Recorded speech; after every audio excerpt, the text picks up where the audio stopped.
East side, west side, east side, west side. Hey, if you're looking to buy a home in Round Rock, Texas, there is a conversation that we need to have before we even start looking. And that's what it is. East side Round Rock, west side Round Rock. And there is a difference, trust me. It actually matters more than you think. And we're going to talk about that right now. Look, Round Rock, Texas is essentially split into two with I-35 going right down the middle. There's the west side and the east side. The west side, a little older, more established neighborhoods, old growth trees, slightly higher rated schools, a lot of character. East side, newer homes, slightly more affordable, still good schools, don't get me wrong, but not quite as highly rated as the west side.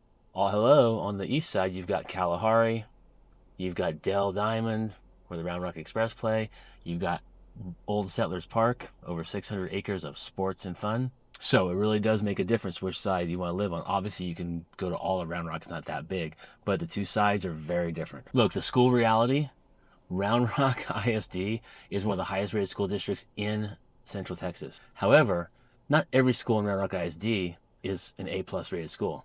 Doesn't mean they're bad. It just means they're not all A-plus rated. And what you'll notice is when you look at the schools, the west side schools overall are slightly higher rated. East side schools, still great, and a lot of great schools over there, still better than pretty much the rest of Central Texas, but you do have to understand that when you're looking in that area if you have school-age kids.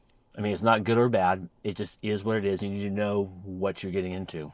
Hey, before we go on, do me a favor. If you like this content and you'd like to find out more about Round Rock and Central Texas, click that subscribe button down below. I love it when people do that. You can get my regular videos, and I do videos, multiple videos every week on Round Rock and Central Texas, from real estate to living. So do that. Go ahead. Just click the subscribe button. I'll wait. Cool. Thank you. All right. Hey, let's continue talking about Round Rock, east side versus west side. All right. Something on the east side that you have to be aware about is foundation issues on your houses. And it's one of those things that, man, if you find out the hard way, it is not fun to find out.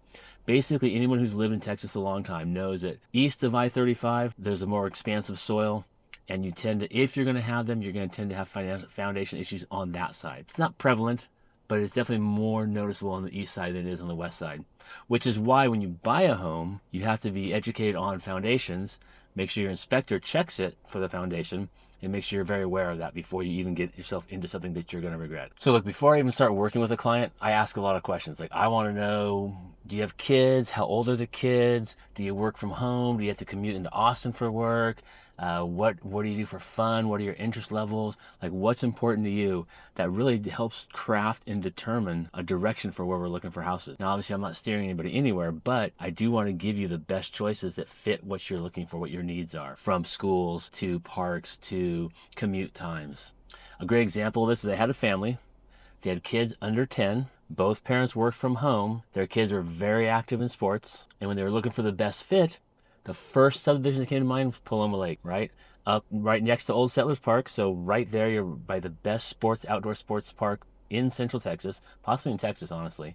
You got Paloma Lake itself, which has a big fishing lake, has tons of sports courts itself, tons of play areas, walking trails, very active community. So perfect spot for a young family, for their kids to go enjoy themselves.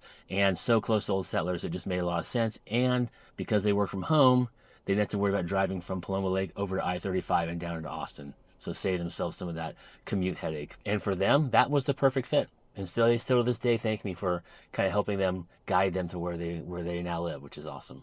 The reality is with Round Rock, there is no universally correct place to live in Round Rock. It really is what fits your needs. And in all honesty, you can be happy on either the west side or the east side, and it's small enough you can get around. However, why not optimize the part that you're living in?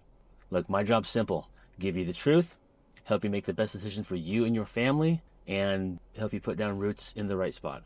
My name is Jeff Miller with Greater Than Austin Real Estate. Until next time, y'all take care.